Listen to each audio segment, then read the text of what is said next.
pastor José Prince. Você está pronto? Eu quero que você olhe para alguém ao seu lado e diga: eu não sei você, mas eu sou muito abençoado para andar estressado, ok? Muito abençoado para me preocupar, para ficar estressado. Certo, glória a Deus.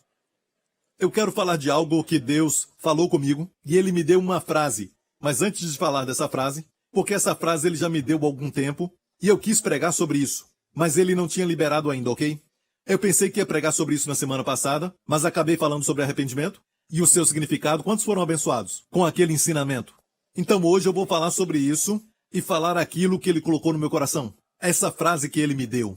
Mas antes disso, vamos olhar para um versículo que é muito conhecido por todos e como as pessoas usam este verso da palavra para se levantar contra o Evangelho da Graça.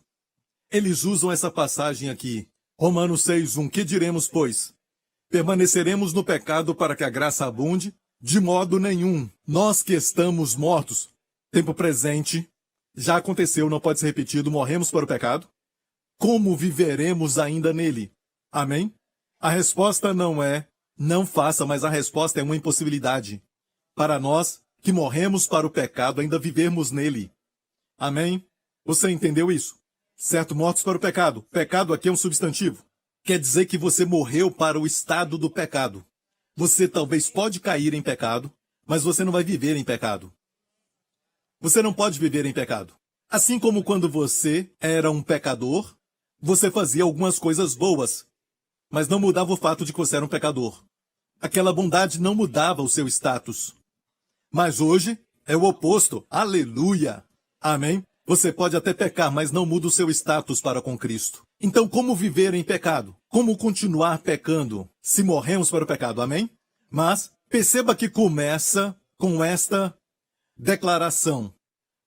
Permaneceremos no pecado para que a graça abunde. Para que a graça abunde. Olha, até mesmo a pregação naquela época não era continuaremos no pecado para que a graça abunde ou não em nós. Não havia questão de que a graça abundaria onde havia pecado. Não é o que está perguntando. A pergunta é: continuaremos? A graça abundou, vamos ficar no pecado? Então, eles sabiam muito bem que a graça abundava. Você entendeu? Certo? Olha, esta frase, na verdade, esclarece para todo mundo, na época de Paulo, que o pecado abundava. Certo? Mas a graça superabundava. E, obviamente, você não escuta essa acusação até o Evangelho da Graça ser pregado. É interessante. Quando você ouve o Evangelho da Graça ser pregado, uma das primeiras perguntas que fazem é Romanos 6:1. Mas se não pregar sobre a graça, ninguém vai fazer essa pergunta. Então, desafiamos a ministros, pastores e líderes. Olha, as pessoas estão fazendo essa acusação contra você? Porque se não estão, será que estamos pregando o Evangelho que Paulo pregava? Porque o que Paulo pregava fez com que fizessem essa pergunta. Amém? E Paulo, obviamente, nunca, jamais defendeu de alguma forma ou aprovou de alguma forma o pecado. De qualquer forma, como um verbo ou substantivo. Ok? Nunca. Mas Paulo estava tão confiante e preparado para essa pergunta que veio a ele em Romanos capítulo 6, verso 1. Mas se você olhar 2 versos anteriores, certo? Se olhar em Romanos 5, você vai ver no final do capítulo, verso 20 diz: veio, porém, a lei para que a ofensa abundasse. Mas onde o pecado abundou, superabundou a graça. Eu sei que eu estou pregando para uma igreja que já me ouviu falar muito sobre a graça, mas às vezes eu tenho que repetir algumas coisas, porque temos milhões de pessoas assistindo, que podem estar assistindo agora. Isso pode mudar a sua vida. Talvez seja a primeira vez deles. Certo, então? Aguenta um pouquinho aí, porque eu vou repetir algumas coisas, porque você já me ouviu falar isso antes. A frase onde o pecado abundou. Onde o pecado abundou é uma palavra diferente no grego do que fala superabundou a graça. Onde o pecado abundou devia ser traduzido onde o pecado aumentou. Onde o pecado aumentou é uma palavra diferente no grego de superabundou a graça, ou a graça abundou muito mais. É uma palavra diferente de pecado abundou. Mas nessa nossa versão e em outras versões, usaram a mesma palavra. Eu prefiro falar onde o pecado aumentou, a graça superabundou. Ok? Olha, Paulo coloca aqui nessa frase uma preposição na palavra abundar. No grego, é a palavra huper, como super. Tem o homem e o super-homem. Pastor Henry. Amém? Amém? Pastor Henry casou com a Ginny, a mulher de ferro.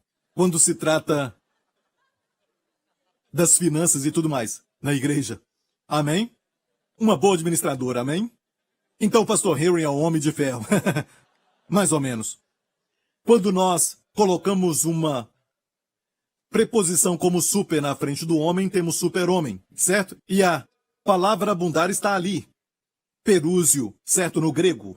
E Paulo coloca uma preposição huper, aperísio, e a melhor tradução que existe, certo? Quando você olha essa palavra, em todas as traduções que existem, é esta aqui. Kenneth Wuest, que foi um erudito do grego, e ele tem uma Bíblia que as pessoas acham que é difícil de ler porque ele tem a tendência de traduzir no pé da letra quando se trata do grego, mas ele é o melhor, pelo menos da forma que eu vi que ele interpretou este verso. Olha este verso na tradução de Kenneth Wuest, onde o pecado existia em abundância, a graça era superabundante e depois um pouco mais acrescentado a ela. E depois um pouco mais acrescentado a ela. Essa é a melhor tradução que eu já vi, porque mostra o grego e toda a sua riqueza. Amém? Onde o pecado abundou, a graça superabundou e depois algo ainda é acrescentado a ela. Glória a Deus, é como Deus tivesse criado o sol para abençoar a terra com sua luz e o seu calor.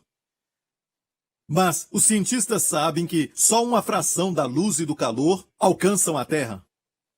O resto, a superabundância dele é perdida no espaço. Então Deus pode criar uma reserva extra grande para te abençoar. Tem mais do que o bastante de graça para te salvar e te manter salvo. Tem uma graça superabundante e algo ainda acrescentado a ela, certo? Para curar o teu corpo, para prover as suas necessidades, para te libertar de toda a prisão, amém? Você não precisa depender de calmantes ou tranquilizantes, amém? Tem graça superabundante. E enquanto eu estava estudando isso, o Senhor falou comigo recentemente. Ele não me falou isso anteriormente, mas falou isso comigo agora. Ele disse, é uma graça desproporcional. A graça é desproporcional. Certo? A Bíblia diz em Romanos 5,17, porque se pela ofensa de um só, que foi Adão, a morte reinou por esse. Olha a graça desproporcional. Muito mais os que recebem, eu e você. A abundância, aqueles que não recebem, não é verdade para eles, ok? Mas para aqueles, nós que recebemos, o quê? A abundância da graça. E o dom da justiça, não a recompensa da justiça, mas o dom. Deus nos dá a justiça como um dom. Amém? Quem pagou por ele? O nosso Senhor Jesus Cristo. Com a sua vida, o seu sangue na cruz, amém? E quando você recebe esse dom, Deus te trata como a melhor pessoa no planeta Terra. Amém? Deus te abençoa como se você fosse Moisés, como se você fosse Elias. Amém? Mais do que isso, eles tinham a justiça imputada a eles, certo? Baseado na justiça do Antigo Testamento, mas nós temos a justiça de Deus em Cristo. Amém? A abundância da graça é aquele favor que você já conhece bem. Como falamos, o favor imerecido. Tem muitas pessoas que tentam melhorar esta definição e dizem que a graça não é só favor imerecido. A graça é empoderamento. Não. A graça não é definida como empoderamento. A graça é favor imerecido. Como Paulo descreve, se é pelas obras, então não é mais favor, graça. Se não há graça, não é mais graça. E se é pela graça, não é por obras. Se não as obras, não são mais obras. Amém? Por isso, é o contrário das obras. Performance humana não conquista as bênçãos de Deus. A performance e a obra humana não conquistam a salvação. A performance humana não conquista a cura de Deus. Para o corpo, a libertação e também as riquezas e abundâncias de Deus. Tudo é recebido pela graça, favor imerecido. Favor. Certo? Então a graça é definida como favor imerecido. Agora, ela produz empoderamento. Mas é muito mais do que isso. Ela produz todo tipo de capacitação, carismatas, dons. Amém? Pode chamá-los de dons, empoderamento, mas isso não define o que é a graça. Ok, glória a Deus. Agora, pastor, o que é graça desproporcional? Acabei de falar, certo? É assim. Você acabou de cometer um crime, certo? E você deve ir para a prisão, mas não vai. É como um adolescente que foi encontrado, sabe? Um adolescente que estava roubando uma casa, mas em vez de entregá-lo para a polícia, o dono da casa o adota e faz dele um filho seu. E o dono da casa é um dos homens mais ricos do planeta Terra. O que acontece com ele? Ele agora lucra. Não só é desproporcional, ele tinha que ser punido. Em vez disso, ele recebe algo que ele nunca teve antes.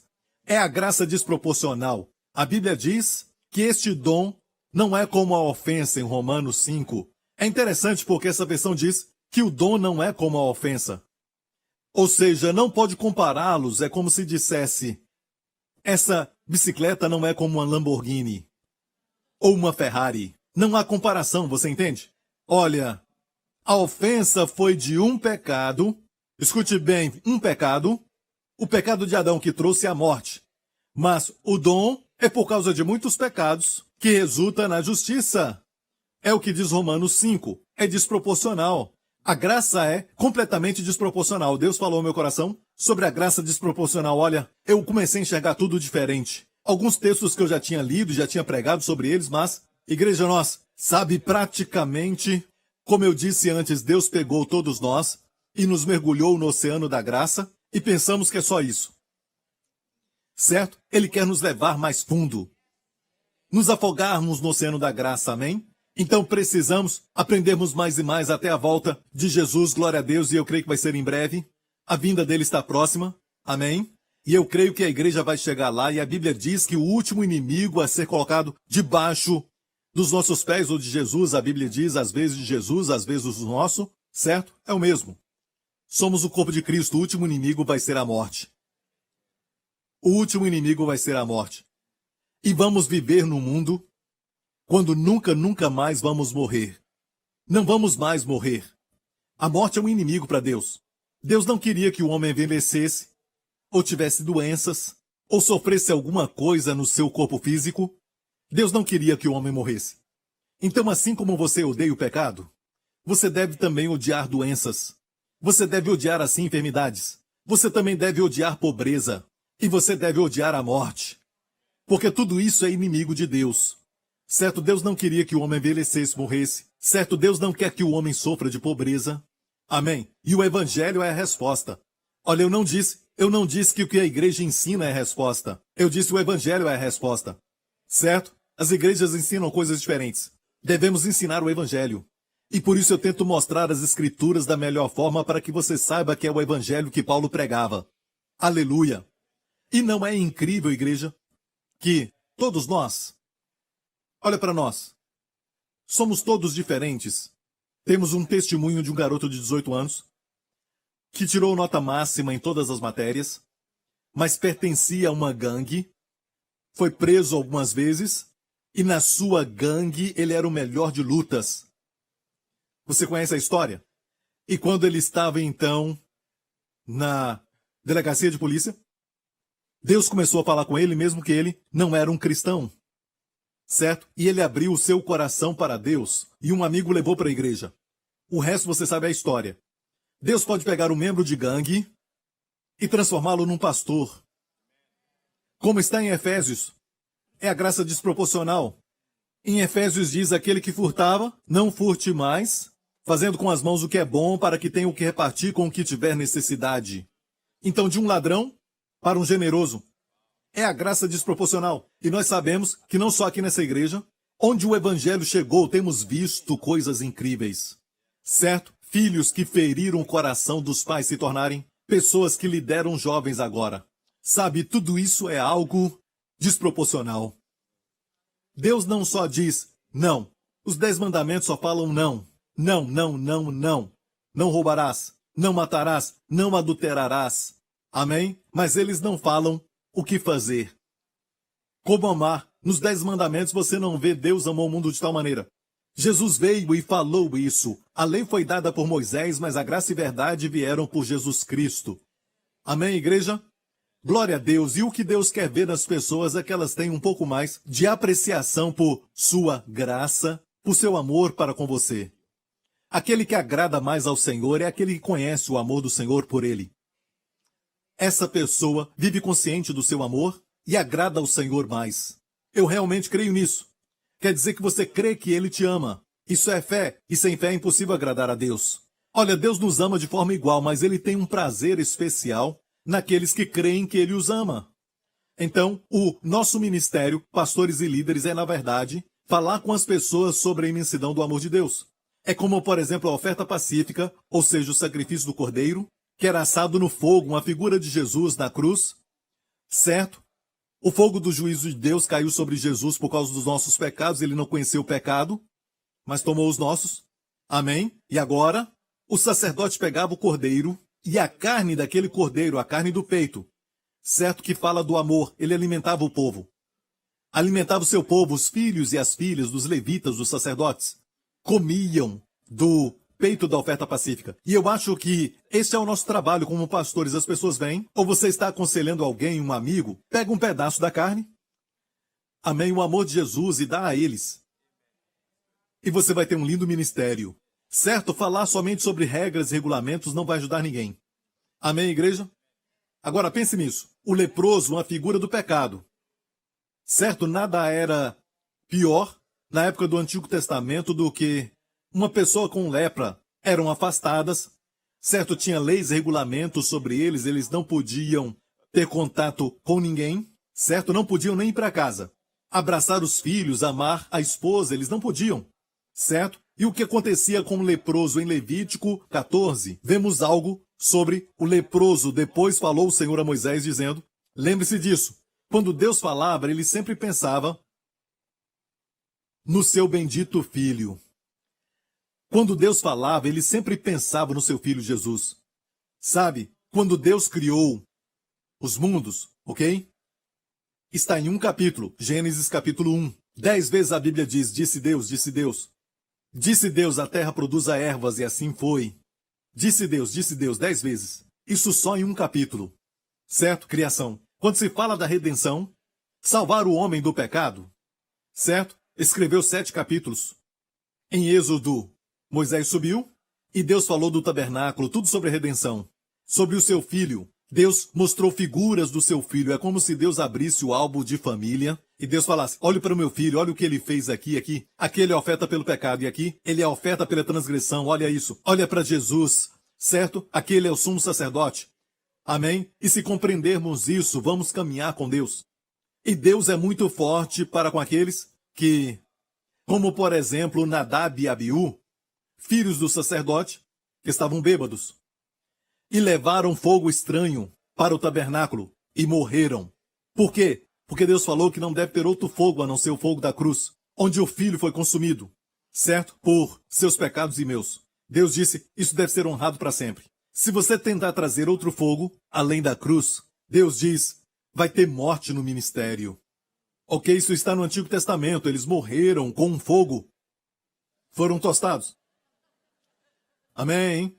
Isto mostra o ciúme de Deus por seu filho, e isso é a mão de Deus. Mas olha para o Novo Testamento, a voz do Pai, quando os 3, Pedro, Tiago e João, subiram com Jesus no monte, e então apareceram para ele Moisés e Elias. Então, o nosso amigo Pedro ficou distraído por causa de Moisés e Elias, a primeira vez que viu seus heróis do judaísmo, podemos falar, certo? Na época existia o judaísmo, que era a religião. Amém? Era o caminho para Deus, mas Jesus veio e trouxe a graça. E agora Deus fala em Hebreus 6 que devemos deixar os rudimentos da palavra, certo? Que é o judaísmo, e sigamos para a perfeição, que é o evangelho.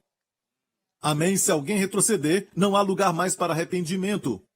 Amém? Glória a Deus. É impossível que se renovem para o arrependimento. Está falando disso, e o fato é que, igreja, quando se fala do Filho no Novo Testamento, e Pedro disse, que bom estarmos aqui, vamos fazer 3 templos, 3 tabernáculos, 3 tendas, uma para Elias, outra para Moisés e uma para Jesus. E Deus falou. Então vimos a mão de Deus no julgamento, certo? Aqui é mais gentil, certo? Com seu povo, mas mesmo assim, quando é feita por inocência ou deliberadamente, certo? Como Nadab e Abiú, Deus vai sempre intervir, se você esquecer, de colocar Jesus no lugar certo. Este é o meu filho amado. A ele ouvi. Não a eles, nem Moisés, nem Elias. O tempo deles passou. Escutem o meu filho. Amém? E por isso nos esforçamos em sempre fluir com o coração de Deus. Deus não disse marido a mais mulheres. mas disse amai as mulheres como Cristo amou a igreja. Ele coloca Cristo bem no centro de qualquer relacionamento conjugal. Ok? Vamos continuar lendo. Mas olha o coração de Deus. Esta será a lei do leproso no dia da sua purificação. Será levado ao sacerdote. Graça. Será levado ao sacerdote. Sabe o que será levado? Tem uma terceira pessoa. Olha, o leproso representa você e eu. Você não quer ouvir isso, mas é a verdade. Estávamos no pecado. Estávamos no pecado se você já é salvo. Certo? Como leprosos. Amém? Estrangeiros para com as bênçãos que estavam sobre Israel e a igreja. Amém? É a verdade. Estávamos perdidos. Será levado ao sacerdote. Não tem nem nome. A pessoa que leva não tem nome. É o Espírito Santo. O Espírito Santo não atrai atenção a si mesmo. Ele atrai atenção para Jesus. Amém? Se não formos levados, não podemos ir. Se não fôssemos levados, não iríamos para Jesus. O fato de sermos salvos, bem-aventurados os olhos que veem e os ouvidos que ouvem, porque o que adianta o homem ganhar o mundo inteiro, Jesus disse, e perder a sua alma? Hoje as pessoas procuram coisas e não a Cristo. E eles pensam que encontraram o significado da vida, quando no final eles ficam com o coração vazio. Um grande vazio. De uma alma que não se satisfaz. Porque Deus te criou para Cristo. E tem um vazio no seu coração do tamanho de Jesus. Igreja, o leproso era levado. É a graça ao sacerdote. E olha o que ele fazia. E o sacerdote sairá fora do arraial. Ei! O sacerdote, a graça, sairá fora do arraial. Amém? Jesus desceu da glória do céu e veio até nós. Amém? Ele deixou a sua glória, ele deixou o arraial. E veio a nós. Amém? Glória a Deus. E o examinará, e eis que se a praga da lepra do leproso for sarada, isso aqui é o Antigo Testamento. Então o sacerdote ordenará que por aquele que se houver de se purificar se tomem 2 aves vivas e limpas. E essa história das 2 aves, uma era morta, certo? Depois o sangue. Ok, espera um pouco. Ela era morta, e a outra era molhada com sangue da morta, certo? Com pau de cedro e sopo e carmesim. Então aquela que estava viva, molhada no sangue, ok, da ave que tinha sido morta, se aspergia o leproso. E o sacerdote o declarava limpo. A ave que morreu é o nosso Senhor Jesus na cruz. A que ficava viva, aspergindo o sangue, é Jesus na ressurreição. Amém? E então ele ficava limpo, assim a nossa lepra, o nosso pecado é purificado. Mas não é a mensagem hoje. Eu já falei sobre isso, mas o fato é que a graça desproporcional está aqui. Olha bem no verso 14. E o sacerdote tomará do sangue da expiação da culpa. A oferta da expiação da culpa era um cabrito ou um cordeiro. Certo? O sangue da expiação da culpa e o porá sobre a ponta da orelha direita daquele que tem de purificar-se, certo? A orelha daquele que tinha que se purificar sobre o dedo polegar da sua mão direita e no dedo polegar do seu pé direito. No polegar. Dedo polegar. Era na ponta. Na ponta da orelha direita, por quê? Porque aquilo que você ouve afeta o que você faz. E o que você faz dá direção para você. Sabe? Como Margaret Thatcher disse, você semeia um pensamento, semeia uma palavra, e a palavra se torna um hábito. O hábito se torna o destino. Algo assim, ok? A mulher de ferro. Então, olha bem, o sangue era colocado na ponta da orelha direita, porque afeta o que você ouve, ou seja, Jesus purifica a sua mente. O seu sangue purifica a mente, porque o ouvir afeta a mente, certo? Aquilo que entra. Amém? A fé vem pelo ouvir a palavra de Deus e o medo vem por ouvir a palavra do homem. Seja mídia social ou o que for, às vezes só traz coisas negativas. Porque notícia boa não vende, mas a ruim sim. Certo? Aqui nós queremos boas novas. Certo? As verdadeiras. Amém? E o fato é que o sangue era colocado ali e também era colocado no polegar direito, uma figura da obra do homem, o seu trabalho, e também no dedão do pé direito, seu caminhar. Ok? Tudo isso é tocado pelo sangue de Jesus. E aqui era representado. Não se esqueça, era colocado no leproso. E o que acontecia depois que o sangue era aplicado ali? Vamos ver no verso 17, o restante do azeite, agora ele tem óleo nas mãos, que representa o Espírito Santo. Na Bíblia, o óleo representa o Espírito Santo. A unção, o Espírito Santo. E o restante do azeite que está na sua mão, o sacerdote porá na ponta da orelha direita. Quer dizer o quê? Que o óleo ficava em cima do sangue. Ok? E o óleo ficava em cima do sangue na ponta da orelha e também no polegar e no dedão do pé. O sangue era aplicado e o óleo também. Onde o sangue de Jesus é aplicado, o Espírito Santo trabalha. O Espírito Santo sempre responde quando falamos do sangue de Jesus. O Espírito Santo não responde só você pregando sobre o Espírito Santo, mas ele sempre responde quando você fala do sangue de Jesus. Amém? Sobre a graça de Deus, aleluia. A igreja que prega, o ministério que prega sobre a graça de Deus, sobre o sangue de Jesus, sobre a obra concluída da cruz, sempre vai ter o Espírito Santo testificando aquele ministério. Amém? Isto aqui é muito legal. Mas antes disso, olha isso aqui, o restante do azeite, que está na mão do sacerdote, o porá sobre a cabeça daquele que tem de purificar-se. Agora o óleo está na cabeça. Graça desproporcional. Por quê? Eu vou explicar. Porque naqueles dias, os únicos que eram ungidos, certo? Eram os profetas, os sacerdotes e os reis. Vou repetir. Os únicos que recebiam a unção, e a unção quer dizer, enquanto os outros se esforçam, suando para realizar algo, certo? Você só toca em algo, aquilo prospera. Amém? Sem estresse. Amém? Graça desproporcional. Se você puder ver. Eu tenho que continuar e mostrar algo agora. 2 Coríntios 12. Muitos leem isso e nem entendem o que Paulo estava dizendo. Paulo estava passando por um problema na sua vida e por onde ele ia. O diabo enviava um mensageiro de Satanás. É muito claro, o espinho na carne não era uma doença. Eu já falei sobre isso em um outro culto. A Bíblia interpreta a Bíblia. A Bíblia usa espinhos no seu lado para falar sobre habitantes, pessoas. E Paulo disse que era um mensageiro de Satanás que o perturbava, era um espírito maligno que o seguia. E causava confusão onde Paulo pregava. E Paulo buscou o Senhor. 3 vezes ele orou sobre isso. E o Senhor respondeu assim: e disse-me, é Deus falando para Paulo, a minha graça te basta. O que ele falou para Paulo serve para nós também. A minha graça te basta. A expressão te basta, no grego, se ver no grego, a definição de Teias diz assim, é levantar uma barreira contra. Não é como alguns pensam, sofrer, a graça te basta para sofrer. Você está passando por essa luta, não se preocupe, a graça de Deus te basta. Pensamos assim, a graça nos basta para suportarmos, certo? Qualquer luta.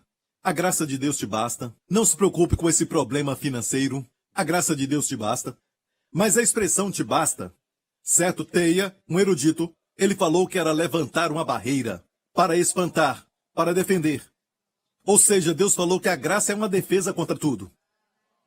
Ok? A minha graça vai ser uma defesa. Olha, a expressão, a graça te basta, em outros contextos pode ser assim, mas não aqui neste contexto.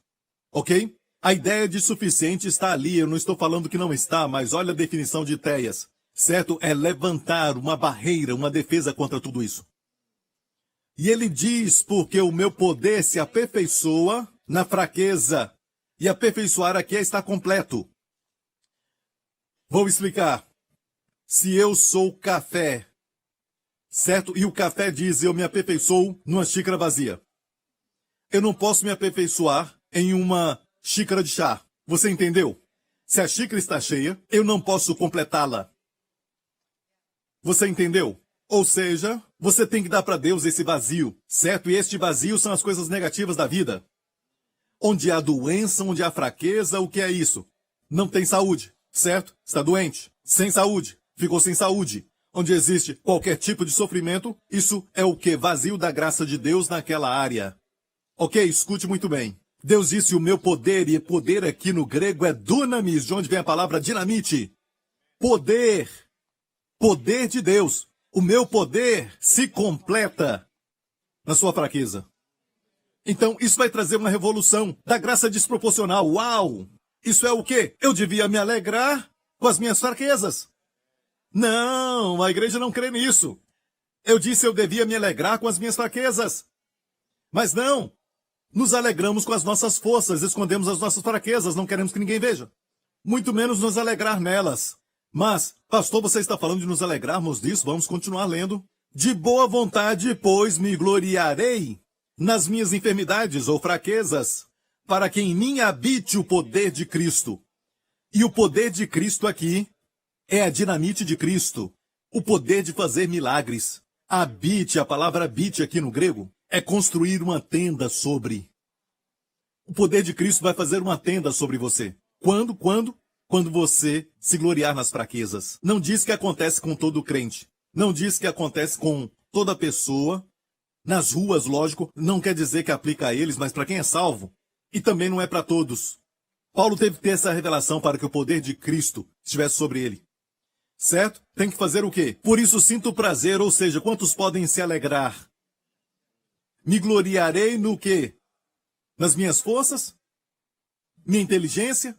Na minha aparência? Minhas habilidades e talentos? É o que fazemos, não é? Mas ele não. Então o que temos que fazer é que temos que olhar para dentro. Para a nossa vida, certo? Examinar o coração e dizer, Deus, nem vai demorar. Mostra a minha fraqueza. Não vai demorar. Se você é casado, vai ser mais curto ainda. E naquela área onde está a sua fraqueza, certo? Talvez você tenha um problema de pornografia. Talvez você tenha um problema de temperamento. Talvez são os dois, porque os dois caminham juntos. Talvez o seu problema é comer muito. Tem muitos problemas por aí. Tem pessoas que, por exemplo, gostam de se cortar, de se machucar. Seja o que for, você sabia que geralmente naquela área tem graça superabundante? Se o homem que assiste pornografia, por exemplo, bem, pastor Prince, não fala isso, tem que falar que tem que se arrepender. É o que eles têm ouvido e continuam fazendo. Por isso ensinamos, por muitos anos, que quem fuma deve dizer, Senhor, eu recebo agora a tua superabundante graça. Agora mesmo, eu sei que isso é uma escravidão, mas você deve confessar. Você tem que reconhecer que isso é um problema. Senão, não vai receber. Se não tem problema receber o quê? Você está cheio, como ele vai te encher? Isso é muito profundo. Se o copo está cheio, como enchê-lo? Tem que reconhecer a fraqueza. Antes de receber a graça superabundante, mas onde a graça está abundando na sua vida agora? Onde ela está fluindo na área da sua fraqueza? Se tivermos olhos para ver. Olha, até na área de cura. Se você tem um problema e você diz, eu tenho um problema de coração. Coloque a mão no coração e diga, Pai, eu recebo a superabundante graça no meu coração. Porque esta área de enfermidade, esta área de fraqueza vai ser onde a sua graça vai ser aperfeiçoada. Se você só se gloriar nisso, se alegrar nisso. E se você pensar, uau, quanto mais fraqueza tenho, mais eu me qualifico para quê? Pela graça superabundante. Amém. Você entendeu, igreja? Isso elimina todo medo. Amém? Eu já disse antes, mas vou repetir, porque o seu pastor é a mesma pessoa todo ano. O seu testemunho não muda. Então eu sempre conto a minha história de quando eu estava no colégio. Não era no primário, mas era no colégio. Quando eu estava lá, eu gaguejava. E era uma grande classe. As garotas riam, eu ficava vermelho. E aquele professor sempre chegava e me fazia ler. Só pelo puro prazer de me ver ficar vermelho. E as garotas rindo, ele era malvado. Eu o vi não muito tempo atrás. E ele está muito mal. Não envelheceu bem, sabe? Mas um outro professor veio para a nossa igreja, alguns anos atrás, escreveu um bilhete para mim, e ela disse, o que eu estou vendo, eu esqueci o que ela disse precisamente, mas ela disse, o que eu estou vendo é um milagre. Porque ela me conhecia junto com aquele professor, na mesma escola. Certo? E eu ficava em pé e começava... E eu tentava muito, e quanto mais tentava, pior ficava. Quem gagueja? Quanto mais tentam falar claramente, tentam pronunciar as palavras, eles ficam pior. Foi essa revelação que, de alguma forma, me fez entregar a minha fraqueza para o Senhor. E eu disse, Senhor, só tua graça pode me transformar. E essa mesma área da minha maior fraqueza, que era a boca,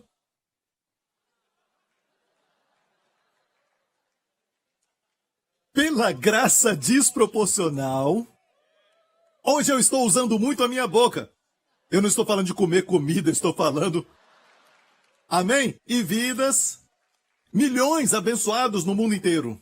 Certo? Por causa desta grande, mas bonita boca. Amém? Sabia que a Bíblia diz, abre bem a tua boca e a encherei? No livro de Salmos. Eu tenho uma boca grande, aleluia! E recebo muitas bênçãos, amém? Olhe para alguém e diga, você tem uma boca grande também, você vai receber muitas bênçãos, amém? A minha é pequena. Como vou abrir e receber se Deus quer enchê-la? Olha, a graça desproporcional é assim, cuidado, cuidado, porque naquela área, amém, vai ser onde a graça superabundante vai fluir ali. Você diz, pastor, meu problema é na mente, eu não concentro. Eu conheço algumas pessoas que eu tenho inveja delas, as pessoas da minha classe, eu tenho inveja de pessoas que conseguem se concentrar, mas eu não consigo. E ninguém sabe disso, eu fico deprimido, pastor. Tenho pensamentos terríveis. Agora mesmo tem graça superabundante na sua mente. Se você só receber, quem sabe num dia desses, olha, a sua mente vai se tornar bem, bem, bem. E uma outra área que eu falo por experiência, porque eu já passei por isso. Sabe, eu só via imagens ruins. Eu pensei que eu tinha cometido pecado imperdoável. Certo, mas hoje eu uso referências e eu nem uso anotações. Tudo pela graça, não é minha habilidade. Certo? É a graça. E eu recebo ilustrações na minha mente, também versos, certo? Que eu nem tinha preparado anteriormente, e ele só vem. É a mesma mente que passou por esses problemas porque o diabo lançava imagens ruins e falava que eu tinha cometido pecado imperdoável. Isso está no meu livro Destinados a Reinar, certo? Essa história. A minha mente era essa outra área. Eu tinha muitas fraquezas. Não dá nem para contar todas. Amém? E se você só se gloriar, não se gloriar nas fraquezas mesmo, mas por causa da graça que vai fluir naquela área. Então, a minha fraqueza é algo que me qualifica para a graça. Eu não mereço, porque a fraqueza não conquista nada. A força sim, o talento também, mas a fraqueza não. E nos torna um candidato, aquela área nos torna qualificados para a graça de Deus. Olha, não saia daqui dizendo, porque Paulo também falava isso. E as pessoas falavam, você está dizendo, certo, onde tem o pecado, a graça superabunda, então vamos pecar. Isso é ridículo. Não falamos isso. Não vamos te falar, você não tem nenhuma fraqueza. Então corta agora o seu dedo, para que a sua fraqueza seja de carregar coisas. Para você poder ver o poder de Deus nessa mão. Sabe como ridículo isso soa? Estúpido! Eu sei que não devo falar isso, mas... Estúpido! Pastor Prince, eu não fico doente, pastor. E as pessoas dão testemunho de como elas sentiram calor do poder curador de Deus. Eu vou pegar uma doença para eu experimentar o prazer da sua presença curadora. Estúpido! Não é? Você não precisa de nada disso. Basta viver e as fraquezas vão chegar. Se você não conhece a sua fraqueza, pergunte para sua esposa. Deus nos dá esposas para nos manter humildes. E Jesus ser o centro. Agora é muito tarde, você já casou. Você achou que seria bom, mas... Glória a Deus, amém? Você não se alegra com a graça desproporcional? Vou te mostrar algo lindo do Antigo Testamento para terminarmos. Mas vamos ver o verso 10. Por isso sinto prazer. Olha, por isso sinto prazer.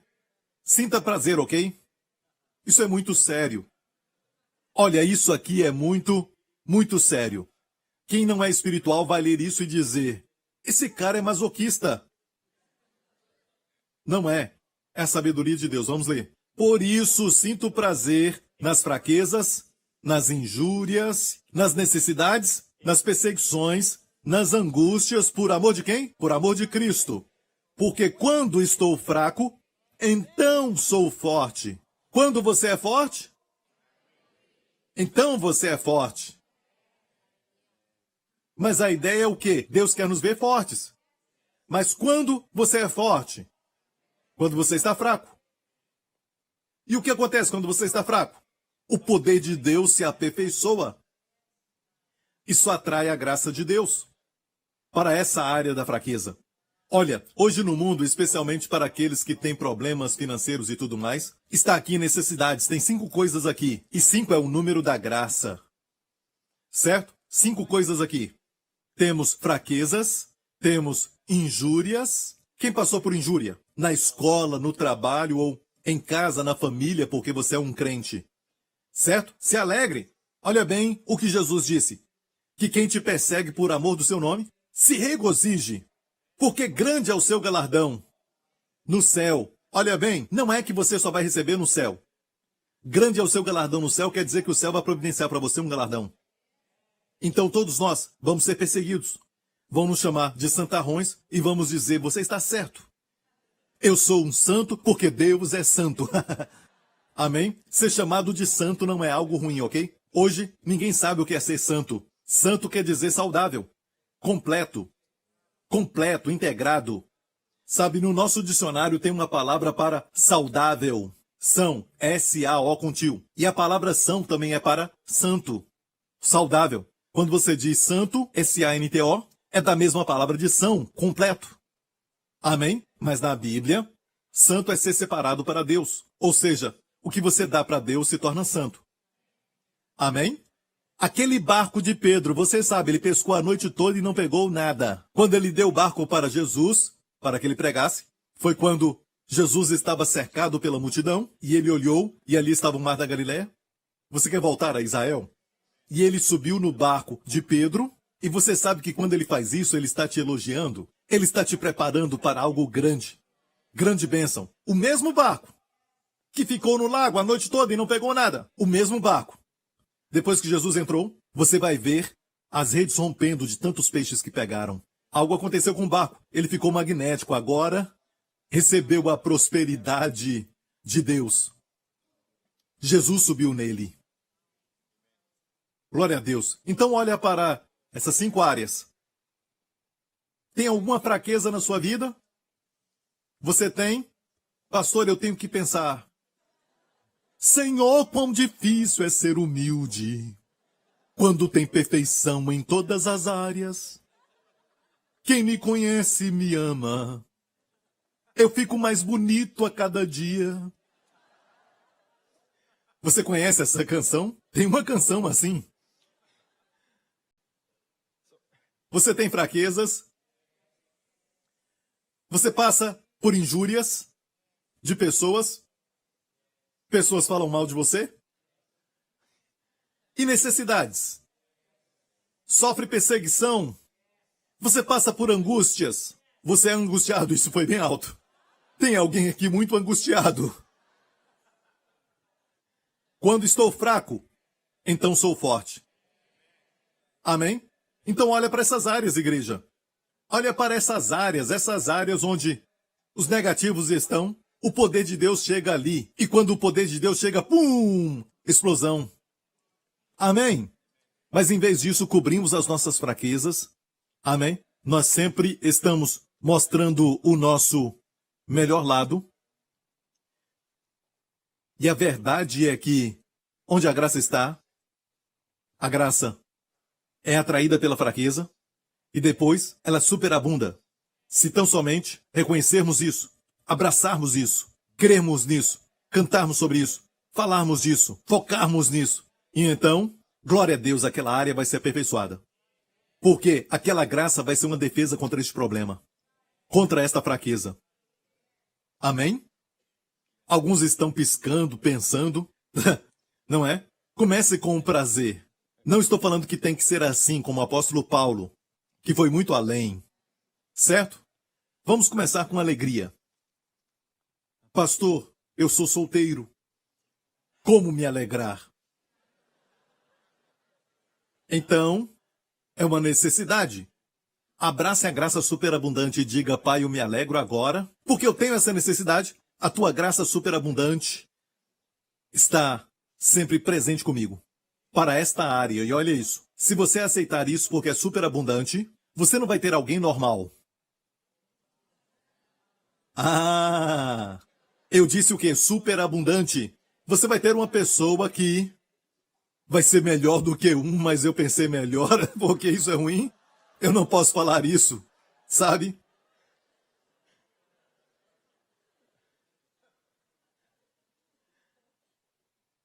Você entendeu? Não vai ser alguém normal. Mas o problema é que nos ensinaram que estas áreas, temos que ter vergonha delas. Dessas áreas, sabe? Mas a morte de Jesus e sua ressurreição mudou tudo. Em vez de pregar que o poder de Deus vai se manifestar nessas áreas, temos vergonha dessas áreas. Nós as cobrimos da melhor maneira, certo? E não aceitamos, mas eu te digo, eu já vi famílias e famílias e famílias que passou por lutas na área de ter filhos. Eles tentam e não conseguem. Mas eu já vi, quando eles creem em Deus e recebem a graça superabundante, e têm um filho, não é uma criança normal. Olha na Bíblia, pelas Escrituras, quando Manoá e sua esposa, que eram estéreis, certo, receberam a graça de Deus através de um anjo que foi a eles. Quem foi gerado por ela? Sansão. Os pais de João Batista eram velhos, estéreis, creram em Deus, receberam a graça. Não foi uma criança comum. Ele foi grande aos olhos do Senhor. Levou pessoas a Jesus, João Batista, amém? Você pode olhar para Isaac, o filho da promessa, e toda vez que uma mulher estéril, que um casal estéril, creu em Deus, aquela criança não foi comum. Por quê? Graça superabundante. A graça desproporcional para a necessidade. A necessidade é assim, Deus diz, eu não vou te dar só o que basta. Não vou. Não é a minha natureza, eu vou te dar uma reserva inesgotável como o sol. Muito é desperdiçado, mas pegue a luz e o calor que você puder. Amém? Olhar para o homem e para Deus, a mão de Deus é maior, para te dar provisão. Amém? Vamos olhar outro exemplo e já vamos terminar. Glória a Deus, mas você sabia que Jesus revelou só para 2 pessoas na Bíblia quem ele era? Quando ele esteve na terra. Você pensaria que seriam os discípulos, você pensaria que talvez seria um homem de Deus, como Nicodemos, aquele príncipe de Israel, aquele fariseu, líderes religiosos. Mas em vez disso, foi uma mulher que estava vivendo em adultério. E não só isso, mas ela já tinha tido 5 maridos. E a Bíblia diz que Jesus foi ao poço e se assentou no poço de Jacó ao meio-dia. Bem no meio do dia, quando estava muito quente. As mulheres não pegavam água. Ao meio-dia era muito quente em Israel. Mas ela tinha vergonha da sua vida. Mas ela queria evitar as mulheres, que geralmente iam de manhã pegar água. E quem estava esperando por ela? Jesus. Para uma pessoa. Graça desproporcional. E olha isso, Jesus conversou com ela de forma gentil. Ele não falou, você está em adultério, nada disso. Sabe o que ele fez? O que ele falou primeiro? A primeira coisa que ele falou para ela? Dá-me de beber. Ele pediu um favor para ela. Você viu? Hoje, se é uma prostituta, por exemplo, ou uma pessoa que nós chamamos não muito digna de conversar com ela, não pedimos nada para ela. Mas Jesus pediu para essa mulher que vivia em adultério um favor. Dá-me de beber.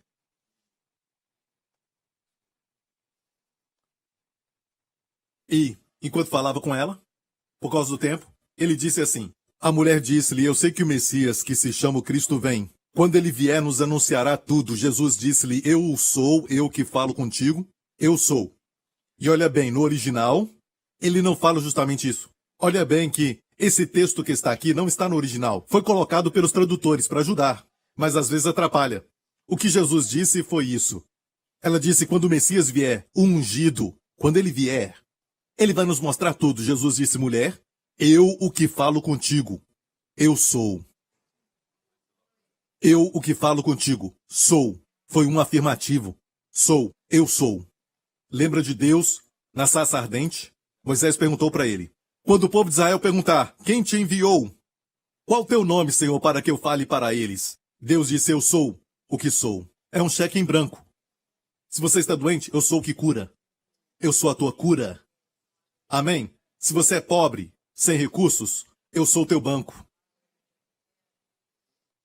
E quando vemos algumas coisas acontecerem no mundo, certo? E ficamos abalados, escute isso, nos mostra onde está a nossa confiança. Alguns confiam em Deus quando tudo está indo bem. Confiamos em Deus. Então, quando tudo sai do seu devido lugar, certo? E as coisas estão sendo abaladas, em quem confiamos? Será que confiávamos no Senhor? Ou confiamos na nossa companhia, na nossa empresa? Não olhamos para nação alguma. Olhamos para o Senhor. Israel chegou a um lugar onde ela está quase abandonada por seus amigos. A Bíblia mostra isso em suas profecias. O dia virá que ninguém vai ajudar e ela vai clamar: Baruch rabá Hashem Adonai. Bendito é o que vem em nome do Senhor. Invocarão o nome do Senhor. Bem, ele vai vir. Amém, a Bíblia mostra isso. E ele vai libertar Israel. Essa nação de Israel, mesmo estando agora em trevas, mesmo estando cega, certo? Ainda é amada por Deus. É uma nação eterna. Ok? É uma nação eterna. Onde estão os romanos? Se foram. Eram fortes. Acabou. Se foram. Os gladiadores se foram. Certo? Onde estão? Mas o povo judeu continua por aí. E tem uma influência desproporcional na vida deles, para o bem ou para o mal. É uma unção desproporcional sobre eles. Alguns dos melhores, sabe? Inventores, pessoas que descobriram grandes coisas na ciência, foram judeus. O homem mais jovem, mais rico do mundo hoje é um judeu. Tudo isso não é só porque eles são inteligentes. Não, qualquer um podia ter inventado o Facebook. Mas não fizeram.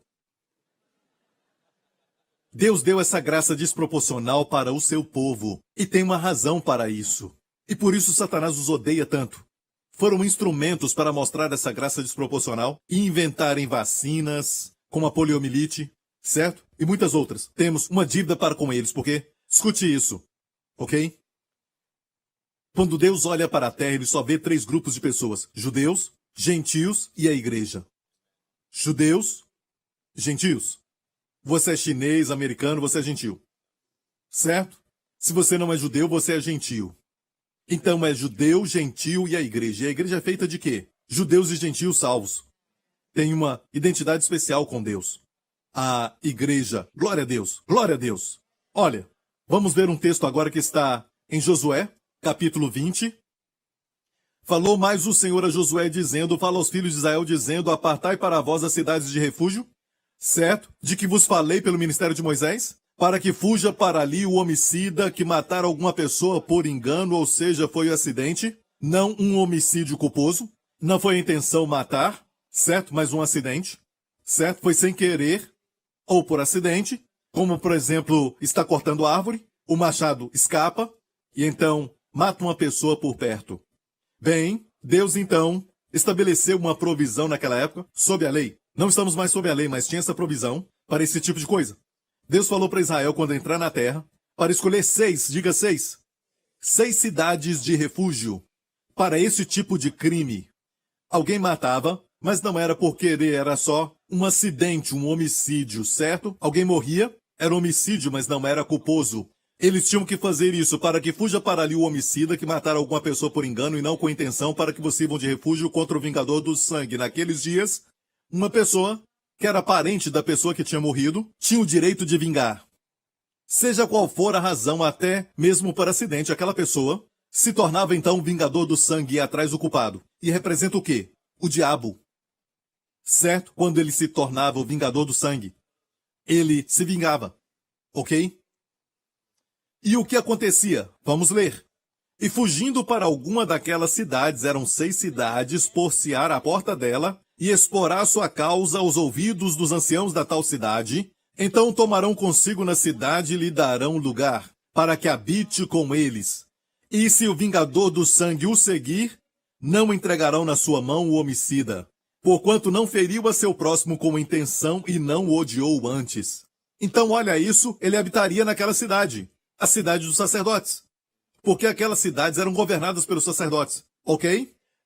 E habitará na mesma cidade até que compareça em juízo perante a congregação, até que morra um sacerdote, ou seja, continua dizendo, então o homicida voltará e virá à sua cidade, à sua casa, a cidade de onde fugiu, ou seja, quando o sumo sacerdote morria em Israel, e era só um, quando ele morria, então ele podia sair da cidade de refúgio e poderia voltar. Agora imagina, sabe que naqueles dias, pense assim, naqueles dias, os melhores recursos, as provisões mais abundantes, eram, na verdade, dos sacerdotes.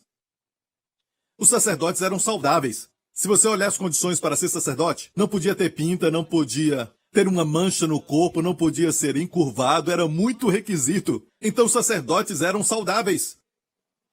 Isso estava no DNA de Arão. Amém? E não só isso, mas eles comiam o melhor do grão, o melhor do óleo, o melhor do vinho. Toda vez que alguém levava um sacrifício, aquele sacrifício era morto e era colocado, então, no altar. A oferta pacífica, por exemplo, o sumo sacerdote e os sacerdotes que estavam com ele pegavam um carneiro assado para os seus filhos e filhas. Era para eles. Eles podiam comê-lo. Comiam do melhor, tinham as melhores roupas, ok? E não só isso, acima de tudo, eles tinham o melhor relacionamento com Deus. Eles eram responsáveis por ensinar Israel as leis, os mandamentos, os caminhos de Deus naqueles dias. Então as pessoas, quando olhavam para eles, queriam ser também sacerdotes. Mas se não fosse da família sacerdotal, não poderia. Mas olha este homem que era homicida. Ele fugia para a cidade de refúgio. E olha bem, ele fez as cidades de refúgio acessíveis para Israel. Olha o mapa de Israel aqui. Preste atenção neste mapa. E os pontos vermelhos ali são as 6 cidades de refúgio, dos 2 lados do Rio Jordão. O Rio Jordão é essa linha que está no meio, certo? E você vê que era acessível. E estavam em uma montanha, todas elas estavam em uma montanha. Ou seja, Jesus, que é a nossa cidade de refúgio, é acessível. Amém? Fácil de encontrar. Na verdade, ele nos encontra. Mas olha, era muito acessível e olha bem, eles moravam ali e comiam o que o sacerdote comia. E escutava a música dos sacerdotes, que eram as melhores músicas. E era cercado por influências de santificação, pensamentos positivos. Amém? Não somente isso, mas era nutrido com a comida deles, a comida do sacerdote. E eles tinham que também providenciar roupa para aquele homicida. Vivia como sacerdote. Hey! Um israelita normal não podia entrar numa cidade de refúgio, só o sacerdote. Mas aqui tem um homicida que podia entrar. Ah, pastor, então se eu vivesse naqueles dias, sabe, eu mataria alguém? Não. Deus disse o quê? Não por intenção. E o que aconteceu foi que Jesus na cruz está representado aqui, porque aqui temos a cidade de refúgio. Jesus Cristo é o nosso refúgio hoje. Na cruz, Jesus colocou todos os crimes, sabe, daqueles gentios que se rendem a ele, debaixo da ignorância.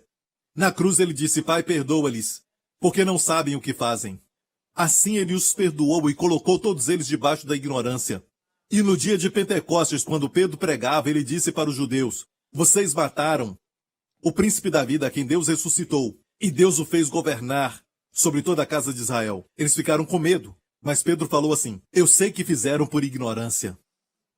Arrependei-vos, para que recebais o perdão dos pecados. E todo Israel agora está ignorante, certo? Estão cegos. Vão brigar com você se você falar que Jesus é o Messias. Amém? E por isso eles estão sofrendo já por 2000 anos. Mas o dia chegará e todos eles serão salvos. Amém? Mas enquanto isso, ok? Eles estão mantidos por Deus no lugar de refúgio. Está me ouvindo? Agora escute bem, eu e você, como Israel, estamos agora em Cristo, a cidade de refúgio. Nós somos culpados. Graças a Deus por Jesus, a cidade de refúgio. Amém? E na cidade de refúgio, olha bem. Glória a Deus, estamos lá, desfrutando de tudo do melhor que Deus tem, o melhor do grão, o melhor do óleo, o melhor do vinho.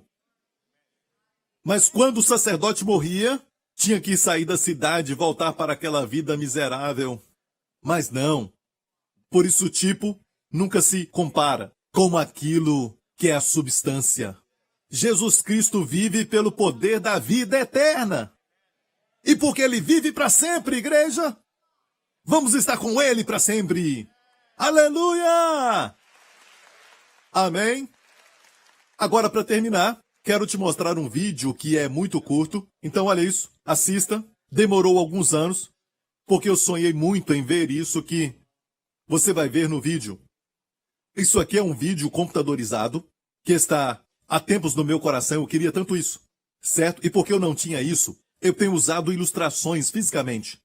Mas o que você vai ver é um homem que leva a oferta pelo pecado, certo? A oferta queimada.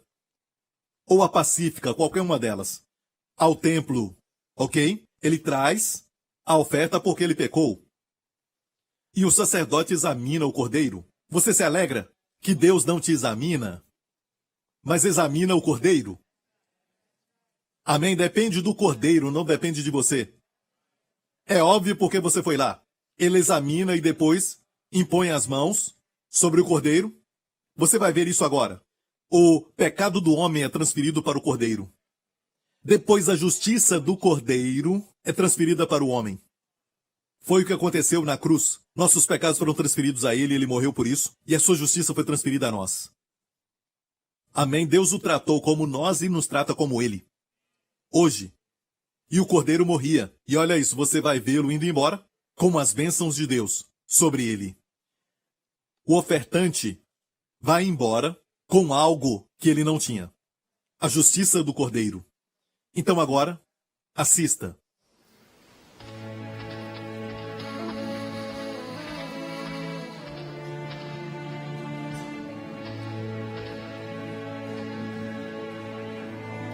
O sacerdote examina o cordeiro.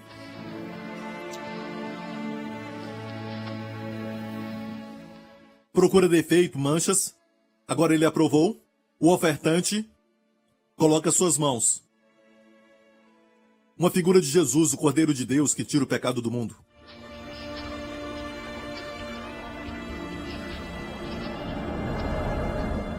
Os seus pecados foram transferidos ao Cordeiro. A justiça do Cordeiro agora é transferida ao ofertante.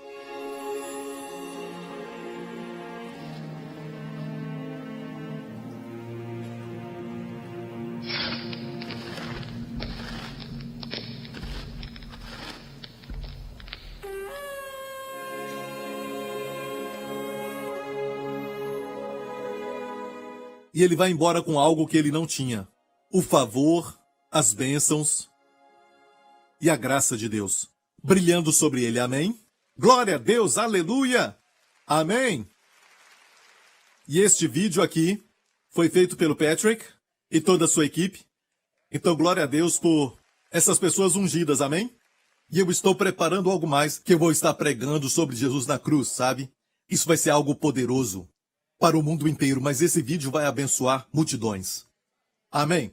Foi o que aconteceu na cruz. Olha, o ponto da mensagem graça desproporcional é que o ofertante vai embora com algo que ele não tinha antes. O favor, as bênçãos. Amém?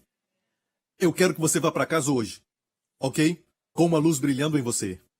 As bênçãos de Deus. Amém? E se tem algo na sua vida, seja um problema, uma doença, até no seu coração, coloque a mão no coração e diga, Pai, eu recebo a graça superabundante para a saúde no meu coração. Se é problema de pressão alta, diga, eu recebo a graça superabundante, eu recebo a cura agora para a minha vida. Amém? Continue fazendo isso. E você vai ver, o seu coração vai ficar forte como de um cavalo. Mas não se esqueça, não é só para te curar, para consertar algo, não. É a graça superabundante. Amém? Dê a Jesus a glória, amém? Glória a Deus. Curve a sua cabeça, feche os seus olhos aqui neste lugar. E se você está aqui hoje, amigo, e não conhece esse maravilhoso Salvador, o bendito Filho de Deus, Deus te amou tanto, a Bíblia diz, que ele enviou o seu Filho para morrer pelos seus pecados. Jesus, naquela cruz, tomou todos os seus pecados. Não só os seus pecados, mas a sua vergonha, o seu julgamento, a sua condenação, a maldição. Ele tomou o seu lugar porque ele te ama. Deus te ama e o enviou com esse propósito para que ele te remisse da maldição. A palavra remir é como comprar. Olha, Deus criou a terra e para isso ele só falou. Mas para Deus te remir, Jesus teve que sangrar. Foi o preço da redenção. O pecado é pecado. E o pecado deve ser punido, senão Deus não seria justo. Mas Deus é amor e ele não quer punir o pecado na sua vida. Então Deus enviou Jesus para que ele fosse aquele, o substituto, o cordeiro, que leva os pecados para um lugar não habitado. E esses pecados nunca mais voltarão. Meu amigo, sua obra foi concluída.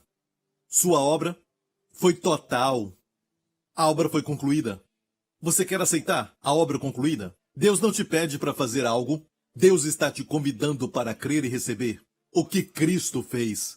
Se você quer isso e você está assistindo isso agora, ore de coração e repita essa oração. Diga: Pai Celestial, eu creio que Jesus Cristo é o Filho de Deus, que deixou a glória do céu e veio à terra para morrer por mim. E eu creio que Cristo tomou os meus pecados, se tornou responsável pelo meu julgamento e condenação.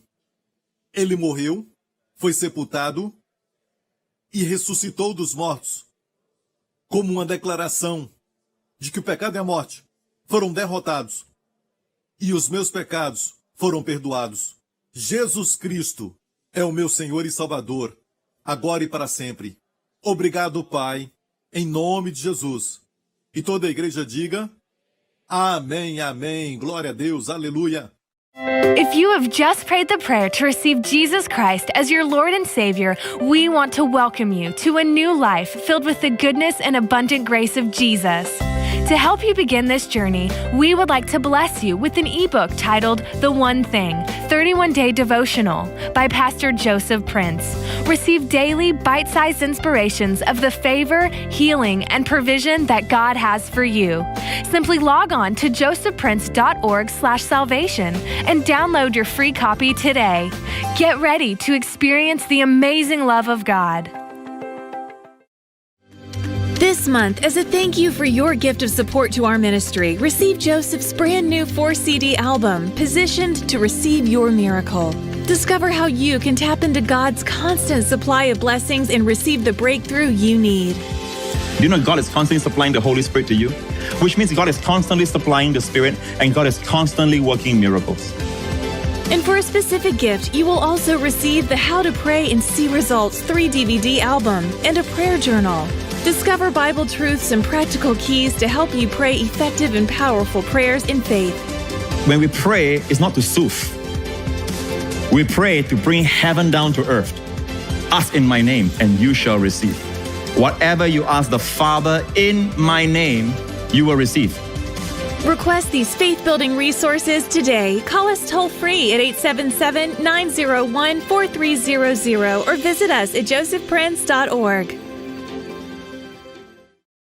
Dear friends, I'm so grateful for the opportunity to share the good news of Jesus across America and around the world. Thanks to the support and prayers of all our JPM partners, millions of people worldwide are discovering the life-changing gospel of Jesus Christ. Because of your support, we have been able to embark on new initiatives to reach out to more communities with the gospel. For instance, we have translated our messages into Spanish and Bahasa Indonesia, two of the most widely spoken languages in the world. Our Joseph Prince Spanish YouTube channel now has over 25,000 subscribers, and that number is growing quickly. With Spanish spoken by 500 million people, we are excited for millions more to encounter the person of Jesus and the power of His grace. As the good news of Jesus is shared in these communities, many who were trapped by guilt and depression are now experiencing His amazing love and grace. They are discovering their forgiveness in Christ and seeing many breakthroughs. Thank you, JPM partners, for making all this possible through your faithful and generous giving. If you're not yet a partner and you believe this is good ground to sow into, will you prayerfully consider becoming a partner with us today? And if you have Spanish or Bahasa Indonesia speaking friends who need to hear the message of God's grace, would you also take a moment to share the links below with them and be an ambassador of His grace? Wendy and I are praying for you to experience the Lord's favor and shalom peace in every area of your life. God bless you. Joseph Prince Ministries is a Section 501c3 nonprofit organization, and your gift is tax deductible for the amount that exceeds any fair market value of the materials you receive from us.